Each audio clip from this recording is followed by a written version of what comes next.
If you're looking for player prop recommendations backed by AI, then you're in the right place. Welcome, everybody. We've got Thursday night football between the Texans and the Jets. Let's take a look at our data-driven picks for this game. John, tell me what's your best bet for this one, man. This was definitely a tough one to choose the best bet for. It was a little bit of slim pickings, as is with some of these Thursday night matchups. But one angle that I really do like in this game is Joe Mixon over 80.5 rushing yards. Now, he's hit this 4 out of 5 times in 2024, and that one time that he missed was when he got injured in the third quarter of week 2. So in the games where he hasn't gotten injured, he's been 4 of 4, and he's gone over 100 yards in all 4. So from a consistency-based standpoint, it's a great pick. Now, looking at the matchup against the Jets defense, they do give up tons of rushing yards, even with a top 10 rushing yards against ranked defense. So they don't give up a ton of yards per carry, but people love to just ground and pound against them. That's kind of been the way to beat the Jets. Like Najee Harris went over 100. Ray Davis, the Bills' backup running back when James Cook was out, went for 97 against them. So I think Houston's going to have to run the ball a lot in this game. A, because it works against the Jets. B, because the Jets have one of the most elite pass defenses in the NFL. And C, the Texans will be without Steph Diggs and Nico Collins for this game. They're number 1 and number 2 target on the outside. So I think if you're looking at rushing plus reception yards, that could be a possible play too. But the EP score on this one was much higher at over 88.5 rushing yards. So Joe Mixon is going to cook so much in this matchup that Harrison Butker might just fall in love with him. So that's my best bet for Thursday Night Football. What do you think, Ty? I absolutely love this play. I definitely think it's one of the highest EP scores we have on the app for the Thursday Night Football match. It's almost been a resurgence this year with Mixon since he's left the Bengals, and they've heavily leaned on him, and they're going to have to lean on him even more, as you mentioned, with Stephon Diggs being out for the year, as well as not having Nico Collins. So until Mixon starts to slow down, I mean, as you mentioned, the only sense of slowing down he's had is when he was injured for that short stint in the beginning of the year. But even before then and after then, he's been pretty much unstoppable. So if the Jets want to win, they're going to have to stop Joe Mixon, and I think it's really as simple as that. So, which may be tough. So, absolutely love this play with Joe Mixon under the circumstances and how he's been playing this year. For sure. Well, we got B-Dot's pick here in the slides. Let's take a look at what he's got for this week. He's got C.J. Stroud under 222.5 passing yards. I like this play. The EP score isn't anything special on this, but we already talked about that New York Jets passing defense and how elite they are.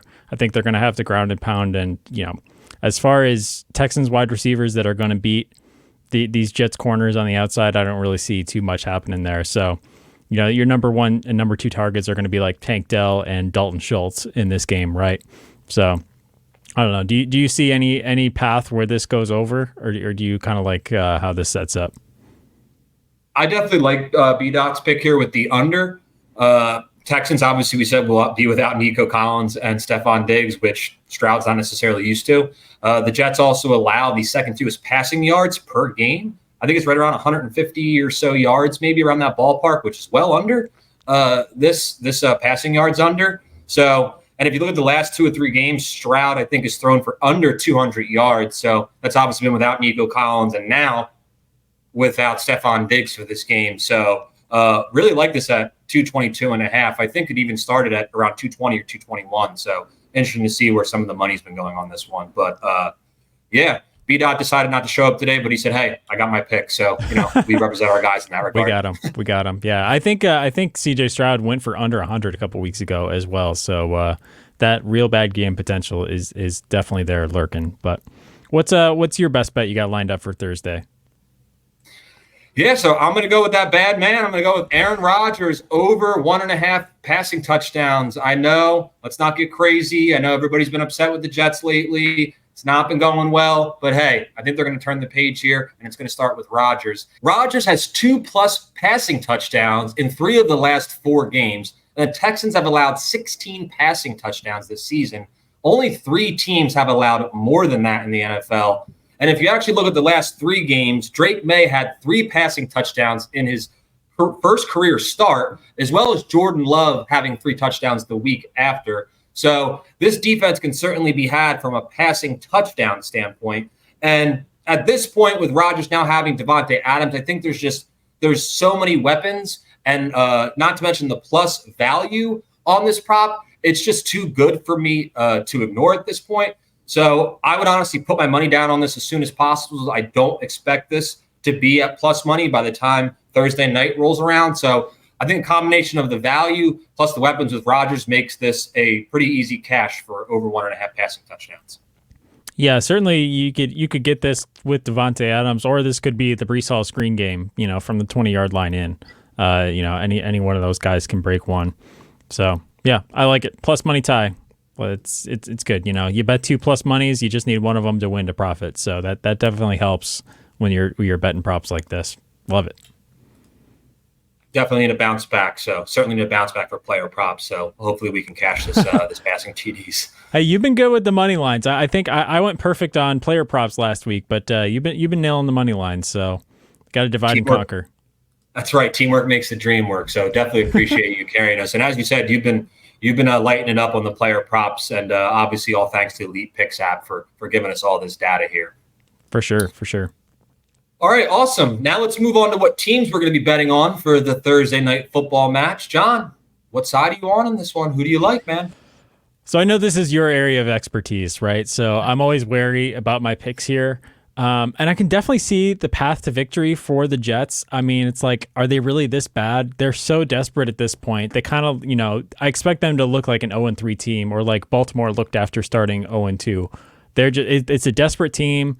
Houston has injuries. It all sets up for that reason, but I gotta go Houston on this one, because it's like they're just the better team top to bottom, and we'll see how that looks without Steph Diggs. I think having a number one receiver like that makes a big difference. Tank Dell is no slouch, though, and I think that the way that the Jets have figured out a way to lose games recently is more important to me than what they could do to win this game. So, I mean, they lost to the Patriots last week, so I think Houston is much more talented than that Patriots team. And if they have Joe Mixon, if they just keep grounding and pounding and running it down the Jets' throat, I think that's kind of the path to victory here. So that kind of goes along with my prop pick. That's kind of how I expected the game to go in that regard. But I could totally see if, I could see a path to victory for the Jets. But also I'm getting points in this. That helps determine my decision a lot as well. But you want to see who B-Dot picked? I think I have a hunch coming from the person who usually chants JETS Jets on the show. Yep, yeah, as expected. But who do you got, Tyler? So yeah, I got to side with B-Dot on this one. I'm going with Jets -2.5. Now, as you mentioned, I've been on a heater lately when it comes to picking primetime games, hitting 7 out of my last 8 picks. And as I said, not afraid to go with the Jets -2, even under the circumstances of them just sort of being an absolute mess and not having the season that they've hoped for up to this point. But just to give you guys some background on why I think I'm going to take the Jets -2, as we've mentioned multiple times here, Houston's going to be without their top wide receivers, Nico Collins and Stephon Diggs. Stroud has also been sacked the 4th most times out of any quarterback in the NFL, and the Jets also have the 6th most sacks. So I expect that the Jets are going to be hungry and are going to get after this bad offensive line. And as I mentioned, Jets have been a major disappointment this season, and they are currently in a moment of darkness following a bad loss against the Pats. But hey, as Bane said, in The Dark Knight Rises, I was born into the darkness and molded by it. And I think the Jets are going to embrace that darkness and come out with a bounce-back win and get back on track against a Texans team on a short week with a bad O-line. I think they're going to win by at least 4 points. JETS, Jets. Let's go. Yeah, I think Aaron Rodgers didn't expect that his darkness retreat was going to extend so far into the regular season. I think he was supposed to finish that in the offseason, but maybe he didn't get the memo on that. So, but that's funny. Definitely. But yeah, totally getting Bane vibes from the darkness statements. I think they're going to use that to their advantage at this one.